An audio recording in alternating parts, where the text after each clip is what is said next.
Bem-vindos à parte 2 da nossa série O Cérebro Emocional. Hoje a gente vai falar do porquê nós sentimos medo. Hoje a gente vai falar de uma emoção que todos nós conhecemos. Com certeza, todos nós já sentimos alguma vez na vida medo. E por que a gente sente medo? Qual é a função do nosso corpo produzir reações de medo? Bom, se a gente se perguntar em que situações nós sentimos medo, a gente vai perceber que o medo tem a principal função de nos proteger.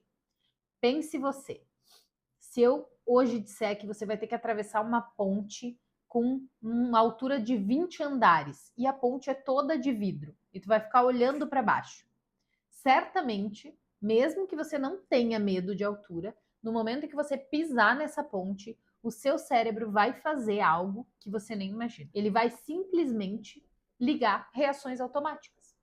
Eu, Dayana, não tenho medo de altura. Normalmente não tenho grandes problemas com a altura. Mas a hora que eu pisar lá, o meu cérebro vai dizer: ei, temos um perigo, isso aqui pode cair, pode ser perigoso. Ele vai ler o ambiente, o cenário e vai fazer o quê? Produzir reações. Lembram que a gente falou no vídeo 1 que as emoções são reações automáticas? Quando a gente fala no medo, quais são essas reações automáticas? Basicamente, a gente começa a suar, nossas mãos ficam suadas, nosso coração começa a palpitar. Muitas vezes a gente começa a ter tremores, dependendo da intensidade do medo, e todo o corpo entra num processo de alerta, porque é como se o nosso corpo se preparasse para alguma reação comportamental que ele vai precisar ter para nos manter vivos.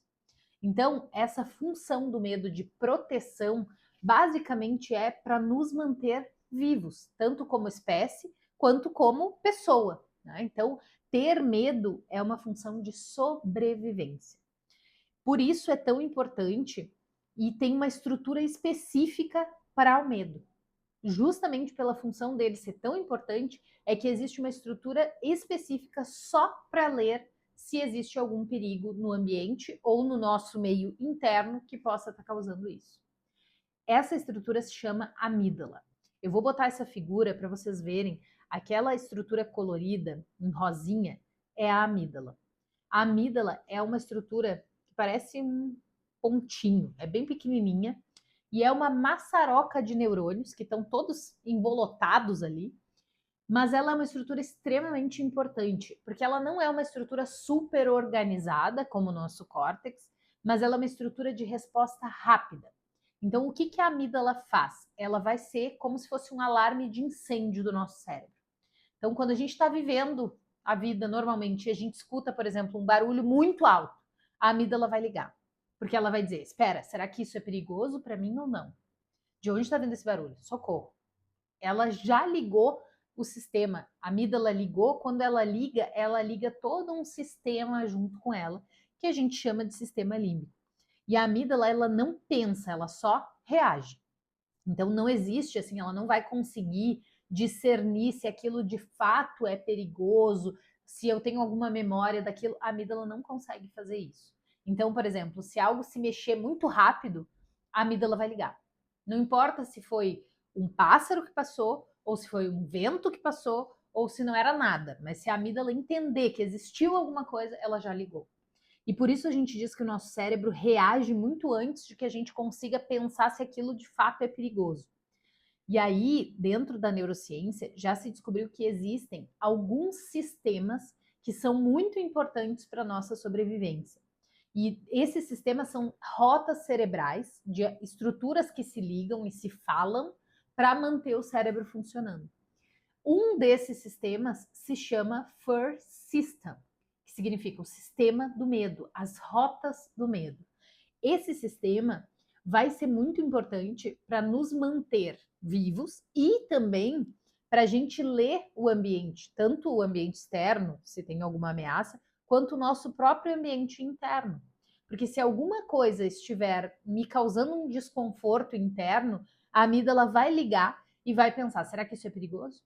Será que sentir isso é perigoso? Por exemplo, aquele exemplo que eu dei lá no primeiro vídeo de quando a pessoa é abandonada desde a infância, se alguma coisa ligar a minha sensação de abandono, a minha amígdala vai ligar. E no nosso cérebro, o medo, ele tem essas rotas de medo, tem alguns caminhos diferentes. Ela pode ser uma rota rápida e pode ser uma rota lenta. Qual que é a diferença disso?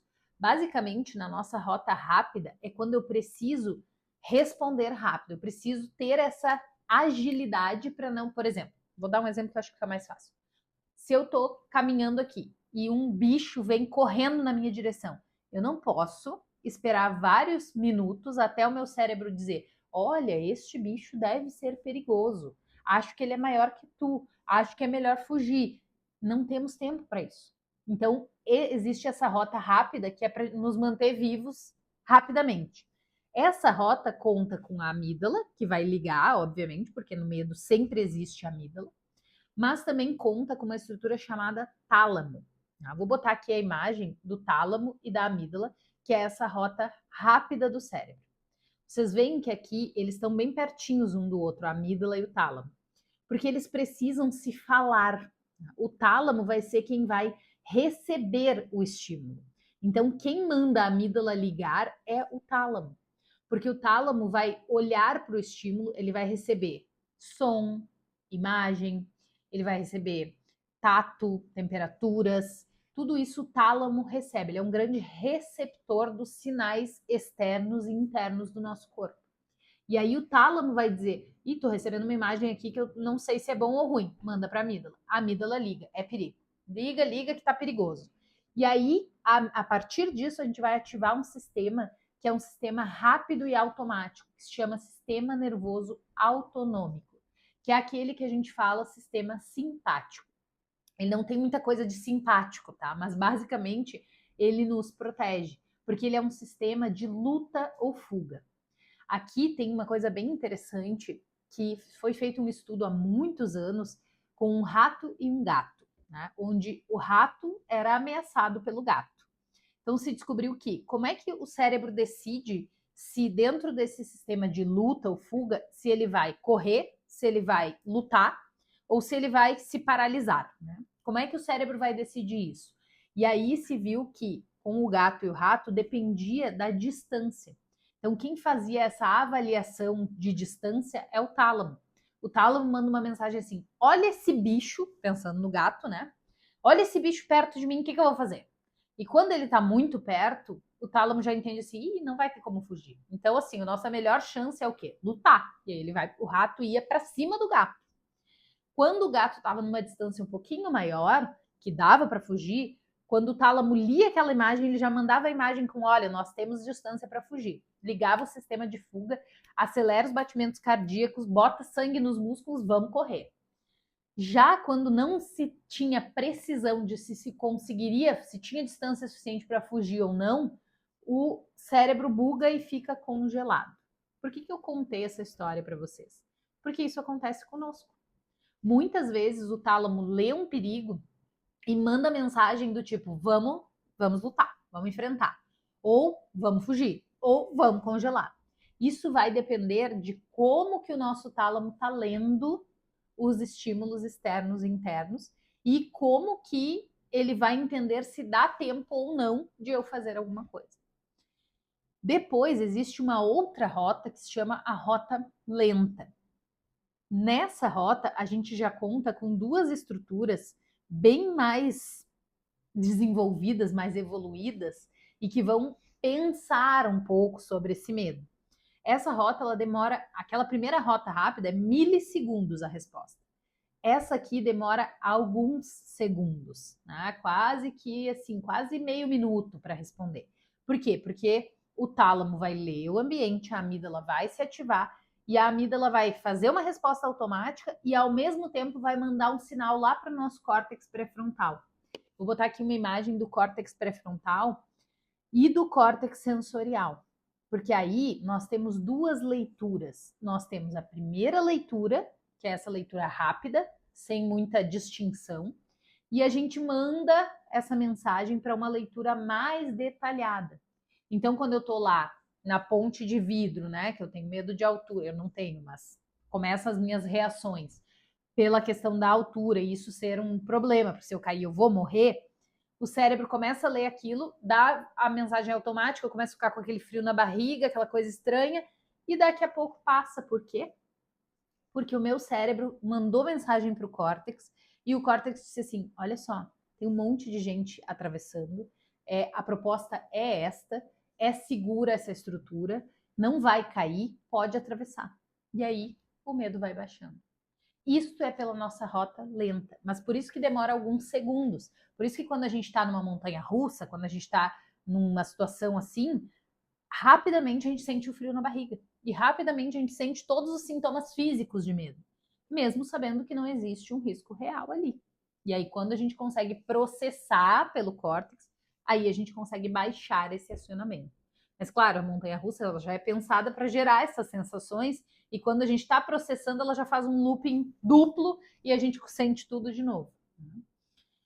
Mas, basicamente, é isso que eu trago nessa série agora, para a gente entender que qual é a diferença entre essa rota rápida e essa rota lenta? Pois as duas ativam a amígdala. Então, a amígdala está sempre presente quando existe algum perigo ou alguma ameaça. Mas quem pondera se essa ameaça de fato vai causar um problema é o pré-frontal. E aí tem uma coisa bem interessante que é quando a gente consegue mandar mais mensagens para o pré-frontal, quando a gente consegue desativar esse sistema automático, a gente consegue pensar melhor sobre os medos, que é exatamente o que a gente trabalha em terapia.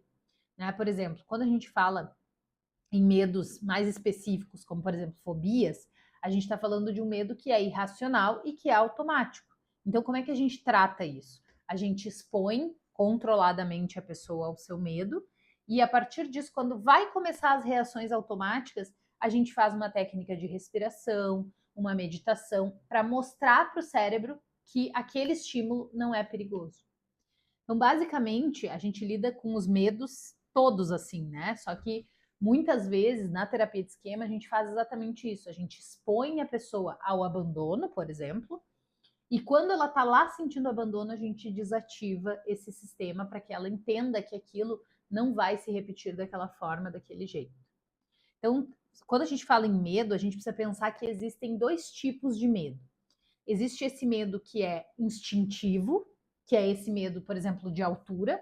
Por que ele é instintivo? Porque qualquer ser humano que cair de uma altura muito grande não vai sobreviver. Então ele é um medo instintivo, que a gente já sabe que o nosso corpo já tem uma genética impressa de que alturas muito grandes são perigosas. Ou então que bichos muito grandes são ameaça para a nossa vida. Este é o medo instintivo, ele é automático, ele é universal, então todas as pessoas no mundo que forem expostas a uma altura muito grande vão ter esse desconfortinho. Depois, ele também é muito rápido, que nem eu contei para vocês lá da ponte, né? Ele é rápido, ele vem em milissegundos, porque ele é amidaliano, ele é da via rápida. Ao contrário, existe um outro medo que é um medo aprendido. Esse aqui é o medo condicionado. É o medo onde a gente tem memórias profundas de medo. Aqui nós estamos falando de algo muito mais que a gente mais palpável, que a gente trabalha mais em terapia, né? Que são esses medos, por exemplo, que a gente desenvolveu ao longo da nossa vida através das nossas experiências. Então, por exemplo, eu tenho fobia de pássaro, tá? Mas por quê? Porque quando eu era muito, muito pequena, acho que eu tinha 1 ano, meu avô tinha galinheiro e eu ia lá no galinheiro dar comida para as galinhas. E aí elas me bicavam, eu fiquei com medo. Então, isso se tornou hoje automático, instintivo, né? Ele parece um medo instintivo, mas ele foi aprendido e condicionado na infância. A partir daí a gente entende a diferença de esses medos condicionados, a gente consegue mudar eles. Os medos instintivos são muito mais difíceis, porque eles são universais. O que a gente consegue é ter controle dele e regular ele, mas a gente não consegue não sentir, né? E quando a gente fala em medo aprendido, a gente está falando de uma estrutura chamada hipocampo, porque o hipocampo é o que dá o contexto da situação. Então, qualquer emoção que eu sinto, quando passa pelo hipocampo, ele diz assim: espera, eu já senti isso outra vez. Quando foi? Como foi? Em que contexto foi? É parecido? É diferente? Então, é isso que o hipocampo faz e manda essa mensagem para o córtex para ele organizar e desativar ou ativar a amígdala. Por exemplo, essa história que eu contei para vocês da galinha, né? Também acontece, por exemplo, com cachorros. Tem gente que tem muito medo de cachorro. Mas por quê? Porque antes o cachorro era um estímulo neutro. É só um cachorro, né? Daqui a pouco, esse cachorro me mordeu. Aí o cachorro passa a ser um estímulo aversivo. E aí qualquer cachorro vai me morder, porque aquele virou um estímulo aversivo, o que era para ser um estímulo neutro. E a gente não está falando daquele cachorro bravo, a gente está falando de um cachorrinho bonitinho, fofinho. A pessoa vai ter medo de todos os cachorros, dos bravos, dos fofinhos, de todos, porque o estímulo virou aversivo. Então, assim, vejam como é complexa a nossa rota de medo, os nossos sistemas envolvidos no medo. Existem muitas estruturas no cérebro que vão ser ligadas e desligadas para a gente aprender a conviver com o medo sem que ele nos cause um sofrimento grande, porque ele é importante. A gente precisa ter medo, até para a gente continuar vivo. Mas o problema é quando ele está extremamente desregulado, que ele nos causa um sofrimento muito grande e às vezes até nos impede de viver coisas porque eu estou com medo, né? Por isso, no curso que eu tenho da Lógica das Emoções, eu falo muito mais aprofundado sobre essa parte cerebral, de como ativar e desativar essas áreas para gerar uma sensação melhor, para as emoções não tomarem conta da nossa vida e sim serem parte da nossa vida como devem ser. Eu vou deixar aqui na descrição do vídeo, mas existem medos que são muito internos, que são muito das nossas aprendizagens relacionais, de como os nossos pais, né, lidaram conosco, de como foi a relação com os nossos pais e do que de medos a gente criou. E aí, nesse ponto é que a gente tem que olhar para o medo, porque o medo vai influenciar todas as nossas decisões diárias. A gente pode acabar tomando decisões mais conservadoras por estar com medo, né? A gente começa a evitar fazer certas coisas por estar com medo, né? As nossas relações interpessoais começam a ser prejudicadas também pelo nosso medo, porque daí eu sempre vou ter uma ativação maior na amígdala de que eu vou ser rejeitado e isso atrapalha as minhas relações, porque eu não me entrego totalmente. Sei que com certeza vocês já ouviram alguém falando isso, né? Eu prefiro nem me envolver muito para não ser rejeitado. Isso é caracteristicamente o sistema, o FIR System, que é o sistema de medo ativado. E fora isso, quando a gente está com um medo muito desregulado, que ele está tomando conta dos sistemas, o que acontece? A gente libera uma substância de estresse que se chama cortisol. Isso vai fazer com que todo o nosso corpo fique prejudicado, né? Nosso metabolismo vai mudar, os nossos hormônios vão mudar, mas para além disso, ele vai prejudicar a nossa aprendizagem. Então, a nossa atenção fica diferente, a gente não consegue focar no que é importante, porque a gente está com medo e o nosso cérebro está o tempo todo prestando atenção e hipervigil por conta do medo. Então, o medo, ele não vai afetar só o como a gente vai sentir as coisas, mas ele vai moldar todas as nossas decisões e como a gente vai viver a nossa vida, como a gente vai se relacionar. Por isso é tão importante a gente olhar para essa emoção, porque a gente sente ela. E às vezes até é automático, mas a gente precisa que o nosso cérebro consiga se sentir seguro. Então, em algum momento, a gente vai precisar dar segurança para o nosso cérebro. Encerrando aqui, eu vejo vocês no próximo capítulo.